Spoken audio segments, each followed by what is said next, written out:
Nah, pas lagi baring-baring dan sambil nunggu teman yang bernama Nabila ini datang, si Sandra ini kaget karena kupingnya ini kayak ada yang nyentil dia gitu. Terus, pas si Sandra ini balik lagi ke dalam, tiba-tiba pintu kamar mandi itu ketutup sendiri, jeger, kayak gitu. Suara keran tiba-tiba nyala. Nah, mau tahu lagi apa yang lebih parah di dalam kosan Sandra? Nih, aku sih tahu ya. Di dalam kamar mandi si Sandra itu kayak ada orang yang lagi bersiul-siul gitu di dalam. Siulannya itu lagu-lagu Jawa-Jawa kuno gitu bro. Merinding nggak tuh? Assalamualaikum warahmatullahi wabarakatuh. Balik lagi di Cita Mading. Cita Mading ini menceritakan cerita-cerita dan pengalaman horor kalian. Dan buat teman-teman semua yang mempunyai cerita dan pengalaman horor, bisa kirim cerita kalian ke aku ya. Untuk link sosial media lainnya ada di deskripsi di bawah. Aku tunggu cerita kalian. Video kali ini kayak biasa cerita-cerita horor. Jadi siapa minta kalian dan tetap tenang, enjoy dan jangan panik dan tetap hati-hati karena mereka benar-benar ada. Stay terus di sini, jangan kemana-mana biar nggak ketinggalan cerita-cerita horornya. Jangan lupa di subscribe. Cerita kali ini datang dari salah satu mahasiswi Fakultas Hukum di universitas yang ada di Jawa Barat. Oke, sebut saja nama mahasiswi ini Sandra. Sandra ini mengalami dan mendapatkan pengalaman horor yang takkan pernah bisa dilupakannya. Saat itu si Sandra ini tinggal di salah satu kosan yang sangat angker menurutnya. Sampai-sampai si Sandra ini hampir setiap hari diteror terus sama sosok kasat mata. Oke, tanpa lama-lama dan basa-basi lagi, langsung saja kita ke ceritanya.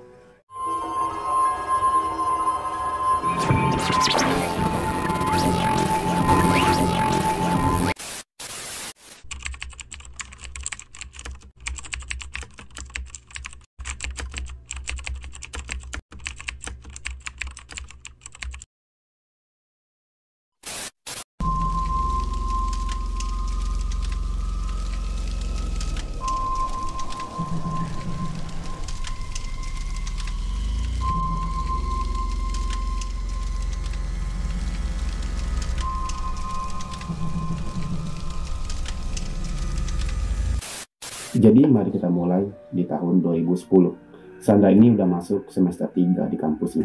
Nah, kebetulan waktu itu kosan Sandra ini sudah mau jatuh tempo, udah mau habis waktunya. Jadi si Sandra ini mutusin untuk pindah kos dan kebetulan juga kosan yang dia tinggal ini udah mau habis kontraknya. Si Sandra ini di kosan yang dia tinggal sekarang ini sudah merasa nggak nyaman karena ulah pemilik kosnya yang ganjil suka ngintipin cewek-cewek yang ngekos di sana. Sambil nunggu dapat kosan yang baru dan dia sibuk nanya-nanyain sama teman-temannya tentang kosan-kosan yang miring harganya gitulah. Dan akhirnya nggak beberapa lama Sandra pun dapat kosan yang baru. Malah kosan ini yang baru ini deket banget jaraknya dengan kampus si Sandra. Sandra ini bergegaslah ke kosan yang baru ini dan pas banget bertemu sama yang punya kosan itu. Runding dan nego-nego lah si Sandra ini soal harga yang ditawarkan sama si pemilik kos dan ada sekitar 15 menitan mereka pun deal. Tempat dan lokasi kosannya ini dekat banget dengan kampus si Sandra. Intinya banyak lebihnya daripada kosan yang sebelumnya itu. Tepat di hari Minggu, Sandra ini udah tinggal di kosan yang baru. Hari pertama sampai hari seminggu ini aman-aman aja, nggak ada kejadian-kejadian yang ganjil. Nah, jadi pas saat itu Sandra ini baru balik dari tempat nongkrongan itu habis party katanya dia. Jam 4 subuh si Sandra ini pulang ke kosannya. Jadi ceritanya pas si Sandra ini mau masuk ke kosannya jam 4 subuh nih. Si Sandra ini ngelihat anak kecil lagi duduk di depan kosan itu, samping kamar dia gitu guys. Mungkin karena si Sandra ini lagi tinggi-tingginya, maklum lah habis balik party. Jadi si Sandra ini cuma sekedar negur anak kecil itu. Si Sandra ini bilang ke anak kecil itu kayak gini, ngapain dia duduk sendirian di depan pintu subuh-subuh kayak gini, kayak gitu kata si Sandra. Tapi anehnya si adik kecil yang dilihat si Sandra ini nggak nyaut sama sekali. Ya udahlah, si Sandra ini langsung masuk aja ke kamarnya dan pergi tidur. Besok paginya pas udah sadar nih, si Sandra ini lagi mandi. Jadi Sandra ini ingat kejadian subuh tadi yang dia ini negur anak kecil yang duduk di depan pintu itu. Dia mikir kayak gini, mungkin si anak ini kena marah sama ibunya atau nggak tahu udah kenapa. Jadi dia ini ngambek sambil duduk di depan pintu. Selesai mandi dan udah rapi nih si Sandra dan mau berangkat ke kampus. Sandra ini coba ngecek kosan yang sebelah itu yang ada anak kecil duduk subuh-subuh jam 4 pagi itu guys. Pasti Sandra ini ngintip dari jendela depan. Kosan itu kosong, nggak ada orang, nggak ada barang-barang apapun di sana. Terus Sandra ini kaget, pundaknya ini ditepuk sama pemilik kos. Sandra, kata Ibu Mira, pemilik kos ini, Kok malah bengong? Lagi mikirin apa? Sandra pun kaget dan bilang ke Bu Mira kayak gini. Gak mikirin apa-apa kok Bu, cuman heran aja. Itu kata si Sandra. Heran kenapa? Kata Ibu Mira. Terus tanpa ada percakapan yang lebih panjang, Sandra pun coba untuk pergi ke kampusnya, meninggalkan Ibu Mira tadi tanpa ada pamit-pamit gitu lah. Kita lanjut ceritanya. Jadi sore hari pas Sandra ini balik dari kampus, Sandra ini capek banget badannya dan pas nyampe di kosan dia tuh langsung tidur pulas gitu. Saking nyenyaknya si Sandra pun bangun sekitar jam 1 pagi. Jadi Sandra ini karena gerah langsung aja lah dia tuh bersih-bersih ke kamar mandi lah gitu. Nah disinilah baru kejadian yang membuat si Sandra ini nggak nggak nyaman. Pas lagi di kamar mandi, si Sandra ini lagi berendam di bak mandi kesayangannya. Sandra ini mulai merasakan suasana yang mencekam di dalam kosan itu. Yang pertama terjadi dan dialami Sandra itu, lampu yang di kamar mandi itu mati hidup gitu. Terus keran air yang di kloset hidup sendiri. Dan gagang pintu toilet itu kayak ada yang mainin gitu guys, kayak mau nyoba membuka gitu. Sontak si Sandra ini panik. Dalam kepanikan ini, Sandra ini mikir bukan hantu yang ganggu dia, melainkan kayak ada orang yang mau masuk ke dalam kosannya dia. Ya udah, Sandra pun sudahinlah berendamnya dan coba ngecek keluar sambil bawa kayak kayu baseball gitu. Kalau memang misalnya orang langsung di tokoknya kepalanya gitu. Pasti Sandra di keluar dan mau ngecek, rupanya nggak ada siapapun di area-area kosan itu, di lingkup kosan itu guys. Jadi Sandra ini coba mikir positif aja, mungkin karena belum normal kali ya. Jadi Sandra pun baring lagi lah di kasur sambil nungguin temannya ini katanya mau jemput dia, mau pergi party lagi kayak gitu katanya. Nah pas lagi baring-baring dan sambil nunggu temannya yang bernama Nabil lagi datang, si Sandra ini kaget karena kupingnya ini kayak ada yang nyentil dia gitu. Sontak si Sandra ini teriak-teriak nggak karuan sampai jam 1 pagi ini membuat ibu yang punya kos ini kebangun dan ngampirin si Sandra. Jadi ibu yang punya kos ini buru-buru datang ke kamar Sandra sambil ngetok-ngetok. Ada apa San? Ada apa? Kayak gitu bilang ke si Sandra, takut kejadian apa-apa sama Sandra mungkin ya. Sandra pun ngejawab, nggak ada apa-apa Bu, cuma ada kecoa aja jadi kaget kata si Sandra kayak gitu. Oke kita lanjut cuy.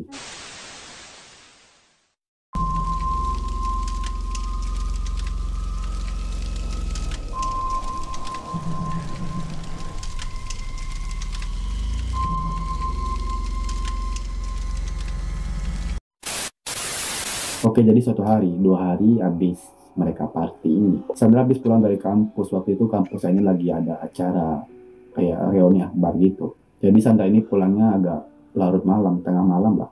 Jadi ceritanya malam itu, pas nyampe ke kosan, Sandra ini heran. Kok lampu depan sama lampu kamar dia ini kok nyala? Perasaan Sandra sebelum berangkat tadi, dia sudah matiin semua lampu. Pikir Sandra kayak gini, oh mungkin Bu Mira yang hidupinnya kali ya. Soalnya kan dia yang punya kos, jadi dia punya tuh kunci-kunci serep gitu. Besok paginya pas mau berangkat ke kampus, pas banget si Sandra ini ketemu sama Ibu Mira yang lagi nyapu halaman rumahnya itu. Jadi si Sandra ini coba nanyain sama Ibu Mira soal lampu kamar yang tadi mantu itu. Tapi anehnya Bu Mira yang punya kos ini bilang bukan Ibu Mira yang hidupinnya. Malah Ibu Mira balik nanya kirain si Sandra yang hidupinnya dan udah pulang. Oke, jadi ini momentumnya. Siapkan dulu kopi dan udut kalian dulu guys. 2 minggu Sandra ini udah tinggal di kosan itu. Kejadian mistis pun mulai terjadi dan mencoba menggangguin si Sandra. Saat itu dimana si Sandra ini lagi asik scroll TikTok gitu. Tiba-tiba ada yang ngetok-ngetok pintu kamar kosan Sandra. Sandra ini mikir siapa sih tengah malam ngetok-ngetok pintu. Perasaan nggak ada tuh teman atau tamu yang aku undang ke sini, kata Sandra kayak gitu. Sandra ini cuek aja dan nggak menghiraukan sama sekali. Selang beberapa menit, suara ketok pintu itu pun bunyi lagi. Sandra nekala coba untuk ngeliat keluar dan membuka pintu. Pas dia buka pintu itu nggak ada orang sama sekali. Jadi si Sandra ini heran siapa sih yang ngetok. Pas dibuka nggak ada orang. Ya udahlah, Sandra ini balik lagi ke dalam. Nah ini dia yang bikin si Sandra ini teriak-teriak nggak karuan. Pas si Sandra ini balik lagi ke dalam, tiba-tiba pintu kamar mandi itu ketutup sendiri, ceger. Kayak gitu. Terus, suara keran tiba-tiba nyala. Nah, mau tahu lagi apa yang lebih parah di dalam kosan si Sandra? Nih, aku sih tahu ya. Di dalam kamar mandi si Sandra itu kayak ada orang yang lagi bersiul-siul gitu di dalam. Siulannya itu lagu-lagu Jawa-Jawa kuno gitu bro. Merinding nggak tuh? Jerit-jerit nggak karuan lah si Sandra ini mendengar siulan dari kamar mandi dia itu. Sampai-sampai tetangga kosan dia itu pada keluar semua. apalagi Ibu Mira yang punya kosan, pasti keluar lah dia. Jadi ceritanya rame lah, orang pada ngumpul di kosan itu, dekat kosan si Sandra ini, dekat kamar si Sandra. Terus Ibu Mira ini yang punya kos nanyain kenapa Mira teriak-teriak jam 1 malam. Sandra bilang dan ceritainlah apa yang sudah dia rasakan di dalam kosan itu, di dalam kamar itu.